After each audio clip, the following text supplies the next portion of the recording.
ലക്ഷദ്വീപിലേക്കുള്ള ship ticket എങ്ങനെ എടുക്കാം എന്നതിനെക്കുറിച്ച് ഞാൻ നേരത്തെ ഒരു വീഡിയോ ചെയ്തിരുന്നു.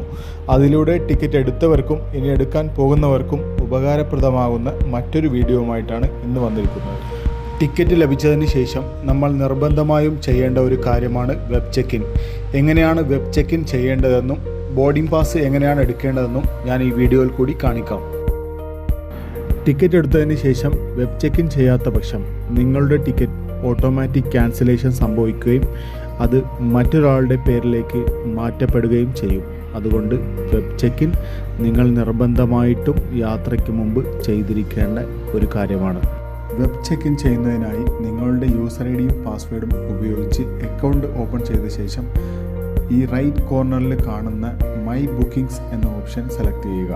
അപ്പോൾ നിങ്ങൾ റിസർവ് ചെയ്തിരിക്കുന്ന ടിക്കറ്റ് ഡീറ്റെയിൽസ് കാണാൻ സാധിക്കും.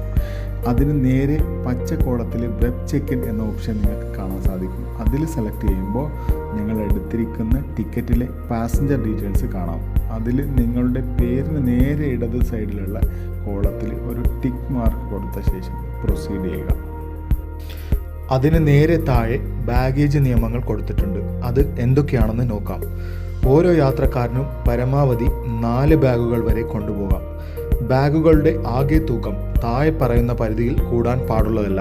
MV Kavaratti, MV corals, MV lagoons എന്നീ കപ്പലുകളിൽ 45 കിലോ വരെയും MV Lakshadweep C, MV Arabian C എന്നീ കപ്പലുകളിൽ 35 കിലോ വരെയും ഹൈസ്പീഡ് ക്രാഫ്റ്റുകളിൽ 15 കിലോ വരെയുമാണ് അനുവദിച്ചിരിക്കുന്നത്.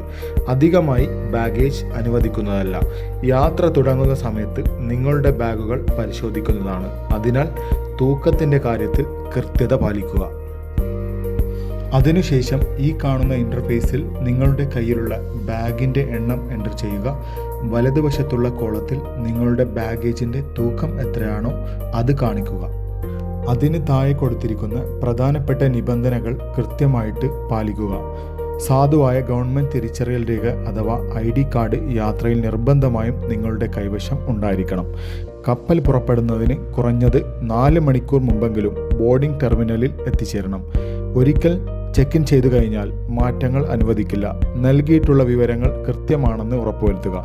കൃത്യസമയത്ത് ബോർഡിംഗ് ഗേറ്റിൽ എത്തേണ്ടത് നിങ്ങളുടെ ഉത്തരവാദിത്തമാണ്. കപ്പൽ മിസ്സായാൽ ടിക്കറ്റ് തുക നഷ്ടമാവുന്നതാണ്.